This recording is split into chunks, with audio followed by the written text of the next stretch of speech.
نبی صلی اللہ علیہ وآلہ وسلم نے فرمایا، جانے والوں کو موت کا غم نہیں ہے، ان کو موت کی حسرت ہے۔ قرآن میں ہے کہ مرنے کے بعد کفار مرنے پر افسوس نہیں کریں گے، بلکہ اعمال صالحہ جن کو وہ معدوم سمجھتے تھے ان کے نہ کرنے پر افسوس کریں گے۔ دنیا سے جو مر کر جائے گا اس کو مرنے کا افسوس نہیں ہوگا، بلکہ اس بات پر افسوس ہوگا کہ معدوم کے لیے کوشش کیوں کی، نیک عمل کیوں نہ کیا۔ موت تو ایک پل ہے جو حبیب کو حبیب سے ملاتا ہے۔ موت کے بعد معلوم ہوگا کہ تمام دنیاوی خیالات لا حاصل تھے۔ زندگی تو عالم آخرت میں ہے، دنیاوی چیزیں بے روح تصاویر ہیں۔ یہ چیزیں جاگ کی طرح ہیں جو کہ خود بے حقیقت چیز ہے، اور اس کی حرکت اور بقا دریا کی مرہون منت ہے۔ جاگ خشکی پر چڑھ جائے تو بے حس و حرکت ہے۔ حباب اور جاگ چونکہ زبان کال نہیں رکھتے، اس لیے زبان حال سے جواب دیں گے کہ ہماری اصل تو دریا ہے، جو پوچھنا ہے اس سے پوچھ لے۔ یہ عالم امکان بغیر بحر وحدت کے کب موج کی طرح حرکت کر سکتا ہے؟ وہ تو خاک ہے، بغیر ارادہ خداوندی کی ہوا کے وجود اور بلندی کب حاصل کر سکتا ہے؟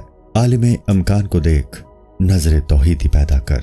یہ نظر توحیدی تیرے بہت کام آئے گی۔ تیرا باقی تانا بانا گوشت پوست سب بیکار ہے، نہ دنیا میں کارآمد نہ آخرت میں۔ تیرے اندر اصل نظر توحیدی اور روح کا فعل ہے، اس لیے جسم کو مشاہدوں کے ذریعے اس نظر کو حاصل کرنے کے لیے پگھلا دے۔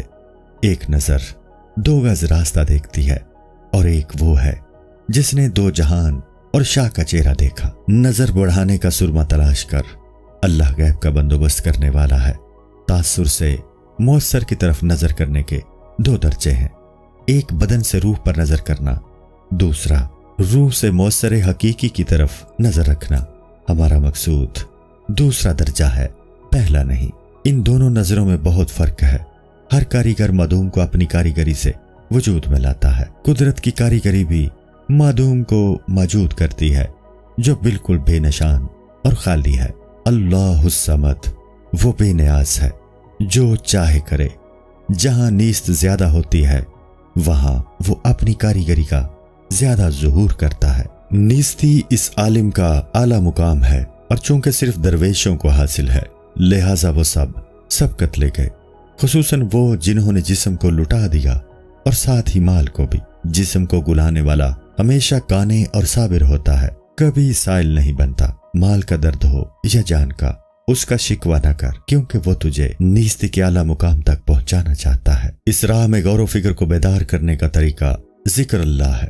ذکر فکر کو بیدار کرتا ہے، اور وہی کام کرتا ہے جو ٹھٹرے ہوئے کے لیے سورج کرتا ہے۔ محض ذکر و عبادت سے قرب میسر نہیں آتا جب تک اللہ کی جانب سے جذب و کشش نہ ہو، لیکن انسان کو ذکر اور عبادت میں مشغول رہنا چاہیے۔ محنت کو چھوڑنا اپنا ناز دکھانا ہے، جو عاشق جان باز کے لیے کسی طرح مناسب نہیں۔ بندے کا کام تو بندگی ہے، اس کے مقبول یا مردود ہونے کے چکر سے اسے کیا کام؟ خدا کے کام بے چون و چرا کرنے چاہیے۔ اگر تو برابر مجاہدے میں لگا رہے گا تو جذب اڑ کر تیرے پاس آ جائے گا، پھر اس قدر مجاہدے کی ضرورت نہیں رہے گی۔ جذب صبح کی طرح ہے اور مجاہدے شمع کی طرح۔ صبح کو شمع کی ضرورت نہیں رہتی۔ بندہ کثرت نوافل کے ذریعے تقرب حاصل کر لیتا ہے تو پھر اس کے افعال ذات حق تعالیٰ کی طرف منسوب ہو جاتے ہیں، اور اس کو ہر ذرہ کائنات میں حق کا مشاہدہ نصیب ہو جاتا ہے۔